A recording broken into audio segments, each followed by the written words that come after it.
Well, hello and welcome to another Driving with Kevin video. Alright guys, so here's the deal. I was going to have some uploads earlier this week. As you clearly have noticed, I did not. So first of all, let me apologize for that. We had a very, very busy week. I didn't turn my apps on at all this week.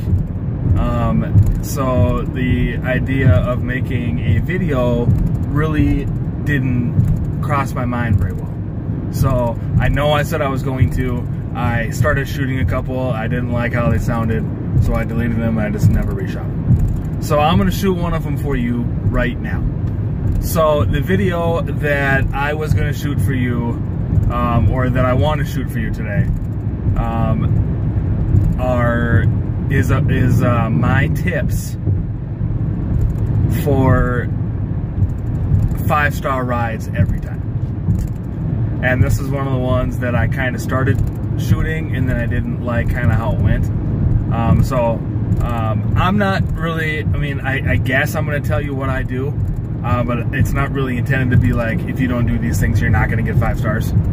But these are some of the things that I do that I find helps. Number 1, clean car, inside and out. I personally, when I'm driving my vehicle, I personally vacuum out my vehicle once a week. I try to take it to the car wash at least every other week. People who do it full time probably wash their car every other day. They may even wash it every day for all I know. I don't know. But I at least try to take it through the car wash at least once every 2 weeks. I also try to detail it at least once a week. And that's, when I say detail, I'm talking, I vacuum out everything. Vacuum out the carpets, vacuum off the seats, armor all the interior surfaces. That's pretty much all I do, but I do it. That's what I do. And customers really appreciate a clean car. They rely on us for clean cars. That's why they call us over taxis.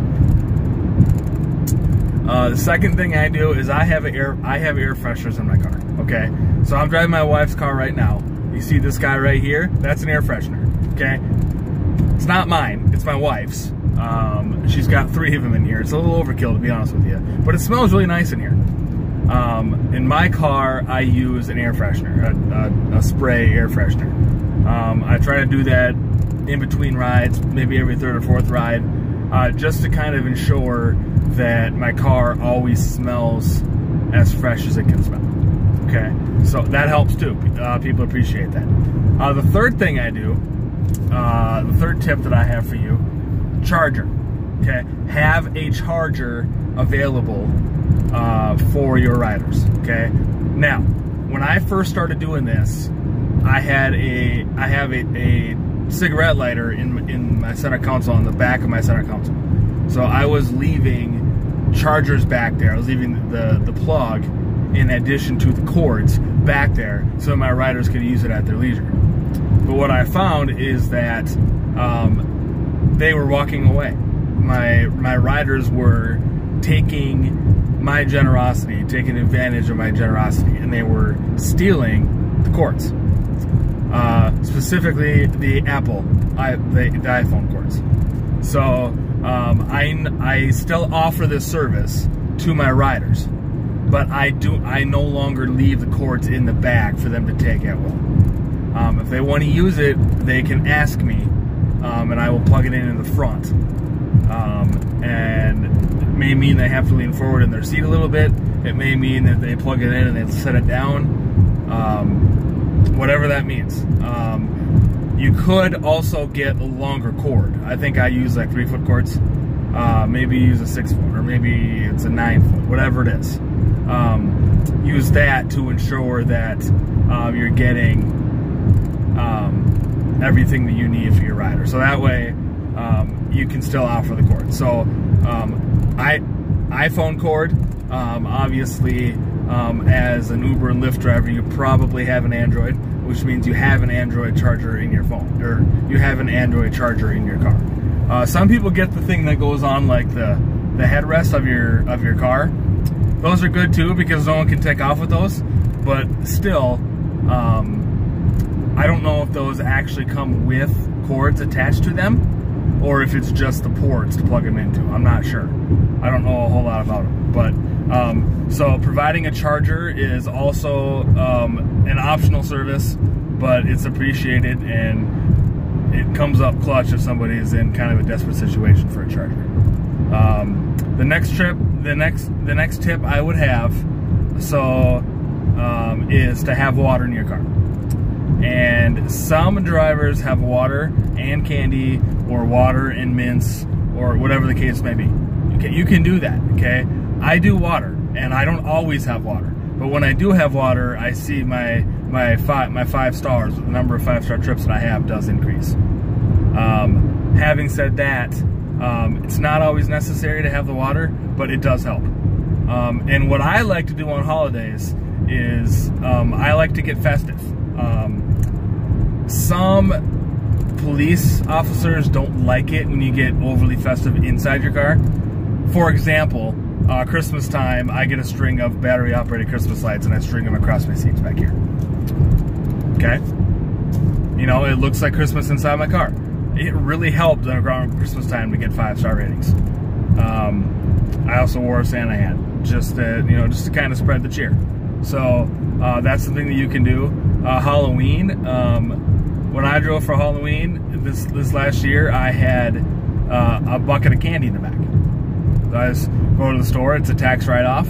Go to the store and buy like fun-sized candy bars, or the little miniatures, or whatever, and just obviously you want stuff that's wrapped.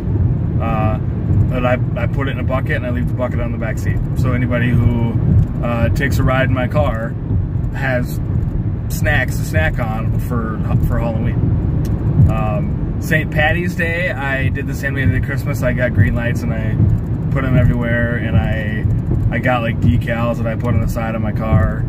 I wore a green hat and an Irish shirt. So those are also things you can do. It really, really helps. If you really get into the holiday, people appreciate it. So, and the last tip that I would have for you is make sure the rider's comfortable. Whether that means the music, tending to the music, making sure that the music that was a cop, and I don't think he's gonna get me. I don't think I was going that fast, to be honest with you.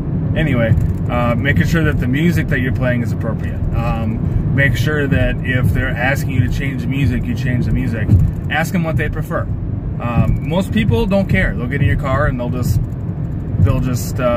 won't say anything. They won't have any problem with what you're playing, or they won't tell you they have a problem with what you're playing, and then they'll report you to Lyft or Uber for the music you're playing.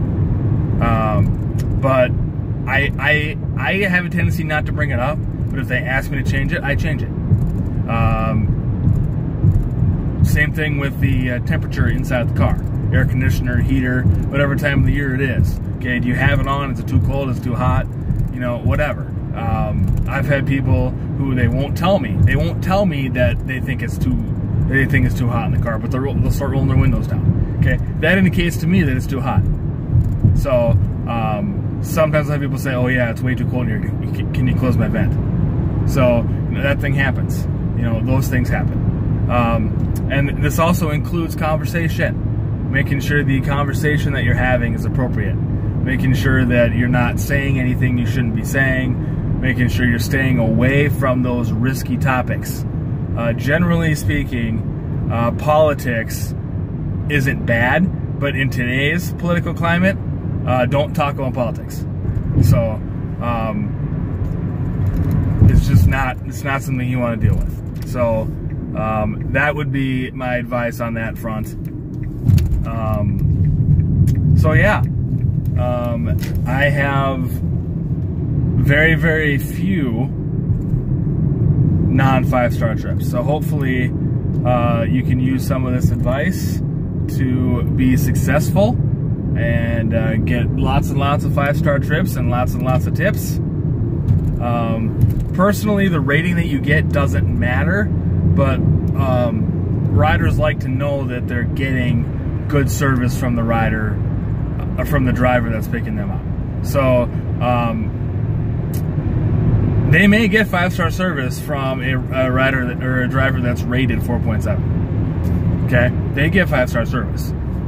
Okay, or maybe they had a couple bad incidents and they're trying to get their rating back up. Whatever the case may be. You can also have terrible service from a 4.95 rated driver. So I'm a 4.93, and I feel like, you know, on Uber I only have 21 trips that are rated that were not 5 stars. So I consider that pretty good.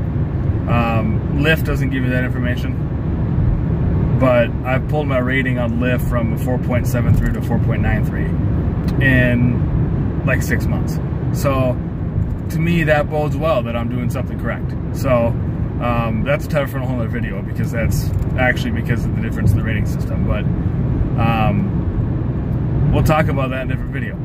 But that is going to be it for this video, guys. Quick announcement here. If you are watching this, I'm going to upload this right now. But if you're watching this on Saturday night, I am driving down to Mankato to do a couple hours of driving Lyft in southern Minnesota. So I will have a live stream tonight. If that is something that interests you, come back and join me. Otherwise, I will see you guys in the next video. Uber on, Lyft on. Be safe out there. Like, subscribe, comment, and share, and I'll see you later. Peace.